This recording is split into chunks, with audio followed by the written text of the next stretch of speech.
ये कहानी है 1938 की, कैरली नाम के एक आदमी की, हंगेरियन आर्मी में, और वो उस कंट्री का बेस्ट पिस्टल शूटर था।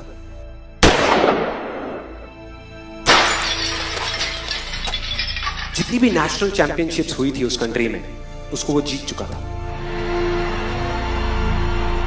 और सबको ऑलमोस्ट कंफर्म था कि 1940s में जो ओलंपिक्स होने वाले हैं उसमें गोल्ड मेडल केरली को ही मिलेगा। और उसने सालों से ट्रेनिंग करी थी। उसका एक ही सपना था, एक ही फोकस था कि मुझे अपने इस हाथ को दुनिया का बेस्ट शूटिंग हैंड बनाना है, बेस्ट बनाना है, बेस्ट बनाना है। और वो कामयाब हो गया, उसने बना लिया बेस्ट शूटिंग हैंड। सिर्फ 2 साल का फर्क था। 1938 में एक आर्मी का ट्रेनिंग कैंप चल रहा था। क्योंकि वो आर्मी में था तो एक एक्सीडेंट हो गया। उसके उसी हाथ में जिससे उसने गोल्ड मेडल जीतना था, उसमें एक हैंड ग्रेनेड फट गया और वो हाथ चला गया। जो उसका सपना था, जो फोकस था, सब खत्म।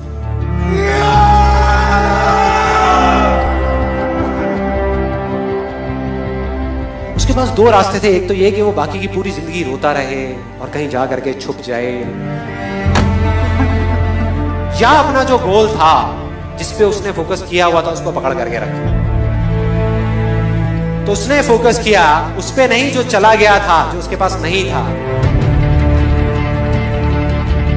उसने फोकस किया उस पे जो उसके पास था।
और जो यंगर जो प्लेयर्स आते हैं निकल करके, उनसे कॉम्पीट करना मुश्किल होता चला जाता है। लेकिन मुश्किल नाम का ये वर्ड था ही नहीं उसकी डिक्शनरी में। वो गया, पूरे वर्ल्ड के बेस्ट शूटर्स आए हुए थे जो अपने बेस्ट हैंड से कॉम्पीट कर रहे थे, और ये अपने ओनली हैंड से कॉम्पीट कर रहा था। और कौन जीता? The man with the only hand.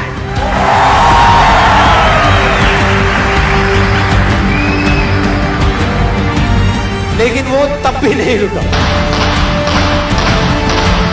1952 Olympics, दोबारा कॉम्पीट किया उसने, और इस बार गोल्ड मेडल कौन जीता? गैरल ली। 4 साल बाद दोबारा से, और पूरी की पूरी हिस्ट्री को बदल करके रख दिया ओलंपिक्स। इस पर्टिकुलर कंपटीशन में उससे पहले किसी भी एथलीट ने लगातार 2 गोल्ड मेडल्स नहीं जीते।